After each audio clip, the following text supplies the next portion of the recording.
Olá, alunos de segundo ano, espero que estejam todos bem, né? Se cuidando bastante e, enfim, né? Fiquem em casa o máximo de tempo que puderem, porque, enfim, né? A coisa está evoluindo bastante. O Brasil tem lidado muito mal com a questão da pandemia, então eu suponho que isso ainda demore um pouco para poder realmente se resolver, né? A gente está com um número cada vez mais expressivo, né, de casos, isso que o Brasil praticamente não tem feito, né, testes. Então imagina se fizesse, mas enfim, então é importante que vocês se cuidem bastante. Vamos dar continuidade aos nossos estudos então, né, então vamos iniciar um tema que é um tema muito importante, tá, para, enfim, né, futuros processos seletivos, etc., que é Brasil Colônia, tá? Então, Brasil Colônia é um ponto fundamental para a gente poder entender, de fato, a história do Brasil, tá? Quando a gente entende o processo de conquista e domínio do território, né, e colonização, estabelecimento, né, do processo colonial, a gente entende muitas coisas da nossa realidade atual. Bom, então, vamos falar, então, primeira questão é que no século XV, né, os portugueses, eles estão num contexto macro, né, de mercantilismo, né, de colonialismo. Então, o domínio, né, a conquista e domínio do território brasileiro, ele está dentro dessa dinâmica, né, esse processo mercantilista, né, do capitalismo comercial.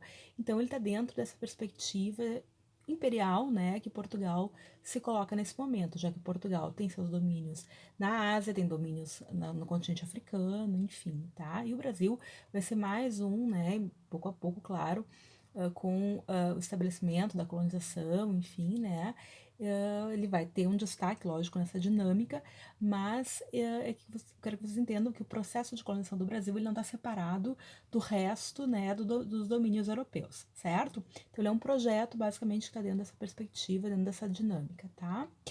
E, então, só para a gente entender, né, quando, então, Pedro Álvares Cabral, sua esquadra, enfim, né, chegaram, então, ao que hoje é, então, o Brasil, né, lembrando que o território destinado aos portugueses pelo Tratado de Tordesilhas é bem menor do que o tamanho, né, do país atual, isso, né, a gente vai ver que com o processo vai sendo expandida, digamos assim, né, as fronteiras do que vai ser depois o Brasil, mas nesse primeiro momento, então, basicamente, quando chega então Pedro Álvares Cabral para tomar posse, né, das terras, conquistar, dominar essa região, ele vai tomar posse então para a coroa portuguesa. Então, a gente tem que isso bem claro que nessa perspectiva desse período, né, um período de monarquias absolutistas, o território de fato pertencia, né, a princípio, à coroa portuguesa, mas que cedia então o usufruto para outras pessoas, enfim, né, para os nobres no primeiro momento, tá?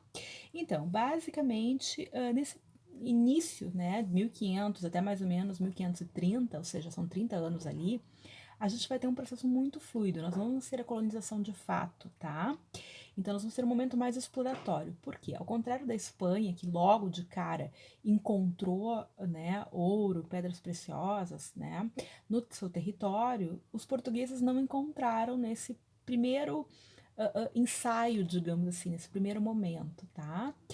Houve, claro, contatos com as populações indígenas, a gente tem ali a carta de Pero Vaz de Caminha, né, que é um documento, uma fonte histórica bem interessante, sugiro que vocês, se puderem, dar uma lida, né, tem acesso pela internet, para vocês terem um olhar, a visão, né, dos portugueses que aqui chegaram, que vão, claro, ficar chocados com as pessoas, né, que andam nuas, mas que ressaltam as belezas da terra, enfim, uma série de perspectivas, né, claro, na visão portuguesa, lógico, né, e desde o começo, então, os portugueses vão estabelecer contatos com essas populações indígenas, a grande maioria, então, vinculada, né, à família linguística tupi, e nós vamos ter vários tipos de contato, né? Claro que nós vamos ter grupos indígenas que vão ser refratários a esse contato, né?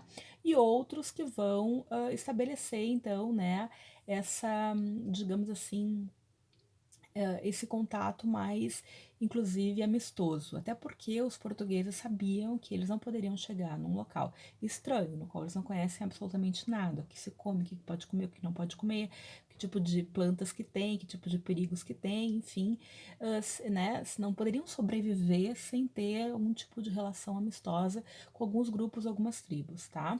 Então, sempre assim, o contato com os indígenas vai ser sempre uma questão bastante complexa, tá? Como foi, como a gente falou já, em relação à colonização espanhola, né? Também vamos reforçar isso em relação à colonização portuguesa, tá? A gente vai ter, como eu falei para vocês já em outro momento, tribos mais variadas e, de acordo, né, com cada grupo, a gente vai ter relações diferenciadas, então, com os portugueses já logo desde o início, certo? Então, num primeiro momento, como eu disse para vocês, vai se estabelecer esses contatos, vai ser feita uma exploração do território, né? Depois vão vir grupos, enfim, né, caravelas, enfim, que vão ser para fazer essas expedições no entorno, né, para mapear esse litoral que ficou para os portugueses, então, tá? Mas não se encontrou ouro. Muito que não encontra ouro, metais preciosos logo de cara, digamos que dá um certo balde de água fria na sua intenção, no seu desejo de colonizar o território, tá? Então, não houve aquela necessidade uh, né, rápida, digamos assim, de uma colonização. O segundo motivo pelo qual o processo de colonização de fato demorou aí 30 anos é que Portugal tinha outros interesses econômicos. Digamos assim, o seu foco estava nas suas possessões africanas e asiáticas, principalmente, tá? Era aquele comércio, basicamente, que era rentoso para a coroa portuguesa.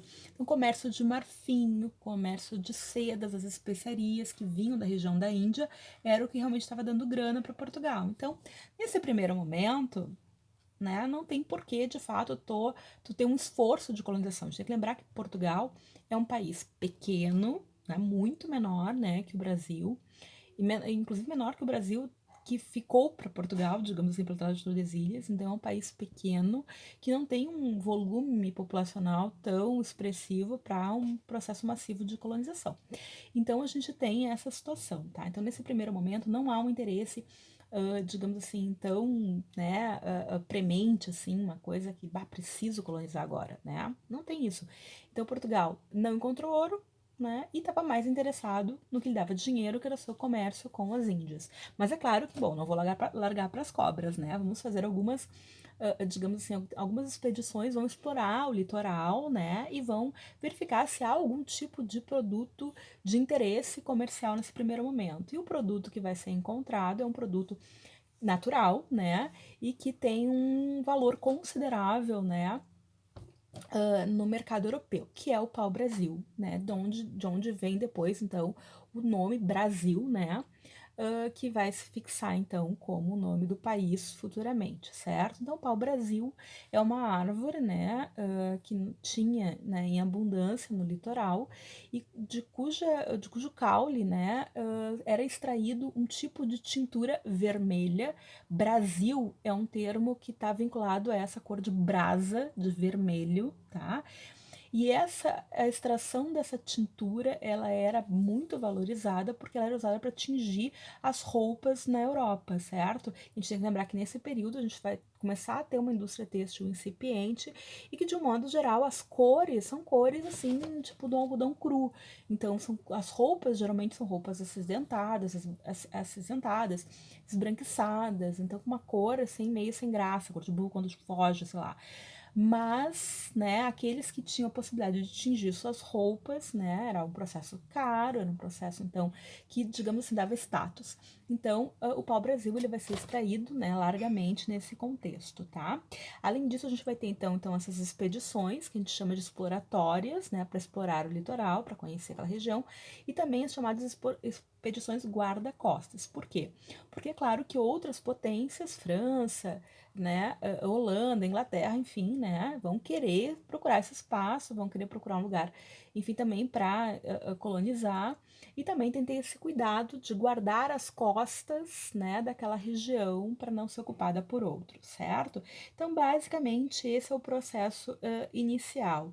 Mas é claro que no momento em que se encontra o pau-brasil aqui, os portugueses vão deixar alguns pequenos fortes que vão ser chamados de feitorias. O que é feitoria? Feitoria é aquele espaço, aquela pequena fortificação no litoral, que é como se fosse um espaço então, para armazenar aquelas toras, né, de madeira, que é um espaço onde vai ter as trocas com os indígenas, porque são os indígenas que vão fazer grande parte do trabalho braçal, são eles que vão derrubar as árvores, carregar as árvores, em troca, né, de alguns produtos que eles desconheciam, né, que a gente diz são quinquilharias, mas para os indígenas não eram, era algo valorizado, né, então colares, espelhos, objetos de metal, facas, enfim, né? E depois, mais tarde, armas, enfim, né? Uma série de objetos que para os portugueses eram quinquilharias, mas para os indígenas não eram. Então, quando a gente fala quinquilharias, parece uma coisa tipo, passar a perna.